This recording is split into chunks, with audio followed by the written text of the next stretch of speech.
स्वागत है मेरे इस YouTube channel unlocking the mysteries of the universe में। और जैसा कि आप यहाँ देख पा रहे हैं कि मैं एक वेबसाइट जो earthsky.org है उसको खोल रखा हूँ।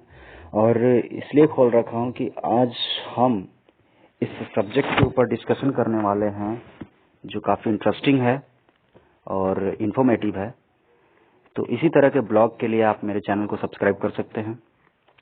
देखिए, ब्लॉग पढ़ने से होता है कि हमारा जो ब्रेन है वो काफ़ी हद तक रिफ्रेश हो जाता है ना।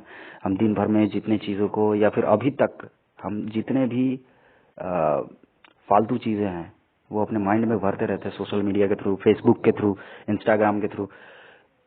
तो उन सभी चीज़ों को डिटॉक्स करता है हमारा ब्रेन। तो बिना समय बर्बाद किए इस ब्लॉग को पढ़ते हैं। पढ़ने से काफ़ी हमें फ़ायदा होगा, हमारे दिमाग काफ़ी हद तक रिफ्रेश होगा। तो what is dark energy?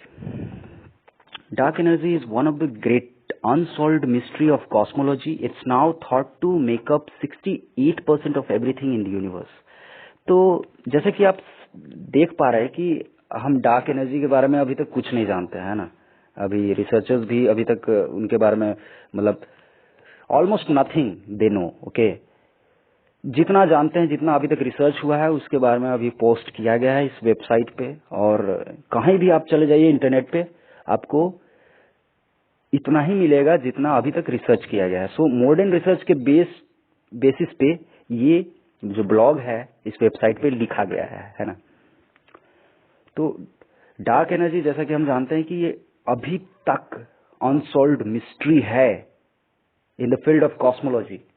Cosmology एक प्रकार का स्टडी होता है स्पेस के बारे में, स्पेस के ऑब्जेक्ट्स के बारे में, स्पेस में हो क्या रहा है और होता कैसे है, क्यों होता है।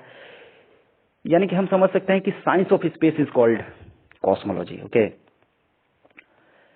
और इसके बाद अभी भी जो रिसर्च हुआ है, रिसर्च के थ्रू निकला है कि अभी जो यूनिवर्स में जितने भी चीजें हैं उनके कंपैरिजन में इस एनर्जी को अगर कंपेयर किया जाए तो वो 70% है। यानी कि सबसे ज्यादा एग्जिस्टिव एनर्जी जो है, एग्जिस्टिंग एनर्जी, वो डार्क एनर्जी ही है जो 70% पूरे एंटायर यूनिवर्स का है।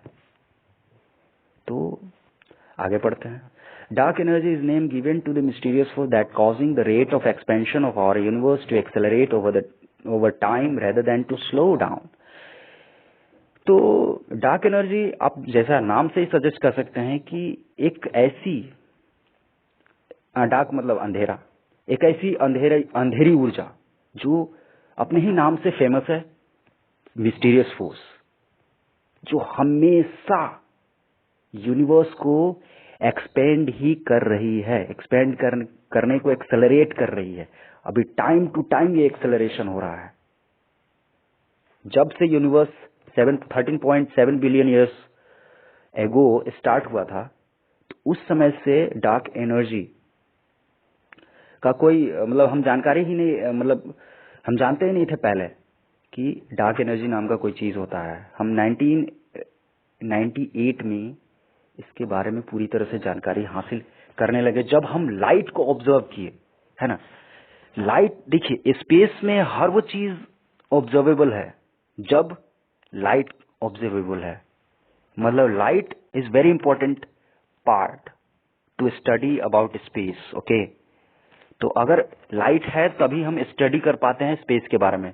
कि हम जैसे जैसे हम शाम को जाते हैं, रात में ऊपर देखते हैं, तारे चमकते हैं। उन तारों के बेसिस पे हम बता सकते हैं कि तारे कितने दूर हैं, चांद क्यों चमकता है, क्या उसका अपना लाइट है या नहीं है। मतलब लाइट के बेसिस पे ही हम ये सब जितने भी स्टडीज हैं वो कर पाते हैं। तो वही एक ऐसा मिस्टीरियस फोर्स है, डार्क एनर्जी को एक मिस्टीरियस फोर्स बताया गया है आज के मॉडर्न स्टडी में, जो अभी भी एक्सपेंशन के रेट को एक्सेलरेट कर रहा है। जबकि 13.7 बिलियन ईयर्स ओल्ड हो गया है हमारा यूनिवर्स, तब भी अभी तक एक्सेलरेट कर रहा है। जैसे कि बिग बैंग हुआ तो इसको स्लो डाउन हो जाना चाहिए, लेकिन ऐसा कुछ नहीं है। That's contrary to what one might expect from the universe that began in a big bang. तो ये contrary जो है वो एक्सपेक्ट किया गया था जब यूनिवर्स जो है शुरू हुआ है। मतलब डार्क एनर्जी, जब डार्क एनर्जी का एग्जिस्टेंस कब से है, तो हम कह सकते हैं कि जब बिग बैंग हुआ तब से ही वो एनर्जी एग्जिस्टेंस में आए। हम जानते हैं हर वो चीज जो आज हम देखते हैं, energy and matter, everything came from that explosion after Big Bang in the time when 13.7 billion years ago. तो 14 अरब साल पहले या 13.5 अरब साल पहले हम जैसा कि ऑब्जर्व कर सकते हैं ये यूनिवर्स स्टार्ट हुआ, और उसी स्टार्टिंग पॉइंट से ही हमारा एक्सपेंशन, यूनिवर्स का जो एक्सपेंशन है अभी भी है, एक्सपेंशन हो रहा है। तो वो एक्सपेंड होना शुरू किया था, अभी भी हो रहा है उसी समय। तो astronomers in the 20th century learn the universe is expanding. अभी के जो एस्ट्रोनॉमर्स हैं या पहले के 19वीं सदी 1920 या 1915 या 1917 से ही जो स्पेस के बारे में, जो डार्क एनर्जी है, जो एक्सपेंशन है यूनिवर्स, वो यूनिवर्स के एक्सपेंशन है, वो 1917 या 1917 से ही पढ़ने को मिला, साइंटिस्ट को ऑब्जर्व करने को मिला, क्योंकि उसी समय से टेलीस्कोप्स जो थे वो बनने शुरू हो गए थे। बड़े बड़े टेलीस्कोप्स का निर्माण हुआ जिसके थ्रू हम लाइट्स को देख पाए रात में उतनी दूर। They thought the expansion might continue forever और eventually if the universe had enough mass and therefore enough self gravity reversed and caused big crunch. देखिए, कुछ लोग ऐसा सोचते थे पहले कि ये जो यूनिवर्स है वो फॉरएवर एक्सपेंड कर सकता है ना, ये जो यूनिवर्स है फॉरएवर एक्सपेंड करेगा। और कुछ लोग ऐसा सोचते थे कि इवेंचुअली अगर एक ऐसा समय आएगा, अंततः एक ऐसा समय आएगा जब यूनिवर्स के पास बहुत ज्यादा मास होगा और बहुत ज्यादा सेल्फ ग्रेविटी होगा, तो ऐसा सिचुएशन क्रिएट हो सकता है कि एक इवेंट हो जिसको हम बिग क्रंच नाम दे रहे हैं, जो सारे चीजों को एक दूसरे में क्रंच कर दे, मतलब कोलैप्स कर दे, एक दूसरे में टकरा दे। जैसे कि बलून हम फुलाते हैं ना, बलून में हवा भरते हैं तो ये एक्सपेंड करता है, और जैसे ही हवा उसमें से निकाला जाए तो वो डायरेक्टली कोलैप्स करेगा, है ना। तो उसी तरह से अगर इसमें इनफ मास हो गया, इनफ सेल्फ ग्रेविटी हो गई, तो ये रिवर्स प्रोसेस हो सकता है, एक्सपेंशन बिग क्रंच में बदल सकता है। तो now in the early 21st century the cosmology, the idea has evolved. तो ये जो आइडिया हम देख रहे हैं, मतलब जो बिग क्रंच का जो आइडिया है वो काफी हद तक 21st सेंचुरी में अभी जो डिस्कशन में काफी हद तक लाया जा रहा है ना। इसमें काफी इवॉल्व हो रहा है सब, कि हाँ ये होगा कि नहीं होगा, कैसा है, मतलब कैसे होगा, क्यों होगा, अगर ये नहीं ये हुआ तो क्या होगा, हमारा यूनिवर्स टोटली एंड हो जाएगा है ना, खत्म हो जाएगा हमारा यूनिवर्स का एग्जिस्टेंस।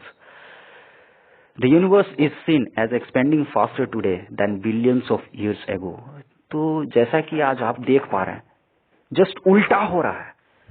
जब बिग बैंग हुआ था उस समय इसको एक्सपेंड करना चाहिए था काफी तेजी से, और एक्सपेंड किया भी था, लेकिन उससे भी ज्यादा फास्टर एक्सपेंशन अभी हो रही है, क्योंकि अभी स्लो डाउन हो जाना चाहिए।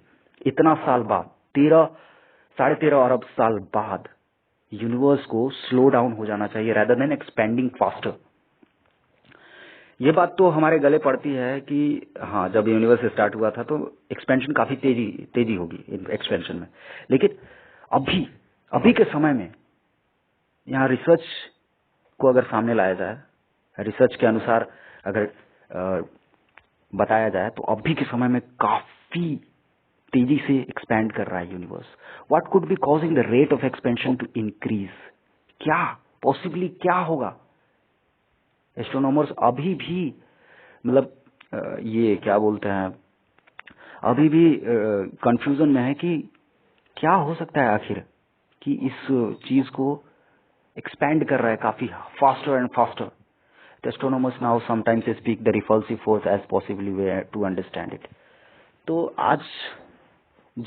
आजकल के जो एस्ट्रोनॉमर्स हैं, जो स्टडी करते हैं स्पेस के बारे में, वो बताते हैं कि जो यूनिवर्स है वो काफी हद तक रिपल्सिव फोर्स के कारण ही इतना ज्यादा तेज से आगे बढ़ पा रहा है, एक्सपैंड कर पा रहा है.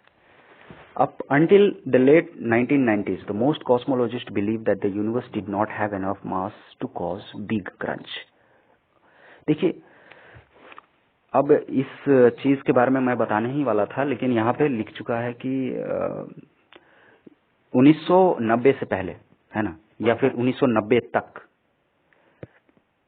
बहुत सारे कॉस्मोलॉजिस्ट जो थे वो विश्वास करते थे कि यूनिवर्स जो है उसके पास मास नहीं होगा, है ना, to have a big crunch, मतलब कोलैप्स नहीं कर सकता था. जैसे कि पहले बहुत साल पहले जब स्टार्ट हुआ डायरेक्टली एक्सपेंड किया, है ना, तो एक्सपेंड करने के दौरान उसके पास इतना मास नहीं हो पाया है कि वो एक दूसरे से कोलैप्स कर दे, है ना. तो जिस वजह से उसी समय एंड नहीं हो गया जिस समय शुरू हुआ था, क्योंकि उस समय जब शुरू हुआ था तो काफी एक्सपेंशन रेट काफी तेजी से थी, है ना, तेजी थी उसमें एनर्जी एंड मैटर बन रहे थे, काफी हद तक फैल रही थी. तो कुछ साइंटिस्ट ये बिलीव करते थे कि उसी समय इसको हो जाना चाहिए था, लेकिन ये हुआ नहीं, है ना. बिग क्रंच हो जाना चाहिए था, बिग क्रंच जैसे इवेंट्स. तो इन particular data acquired by the 2DF Galaxy Redshift Survey and the Sloan Digital Sky Survey seemed to confirm the universe would expand forever. देखिए, जो आज के डाटा, जो विशेष डाटा जो हैं, वो यही कहते हैं कि जो यूनिवर्स है वो फॉरएवर एक्सपैंड करेगा, है ना.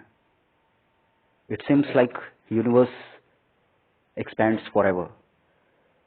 और दो सर्वेज के द्वारा ये 2 सर्वेज के द्वारा ये मतलब रिसर्च सामने आई है, जो 2DF गैलेक्सी रेडशिफ्ट सर्वे है और स्लोन डिजिटल स्काई सर्वे है.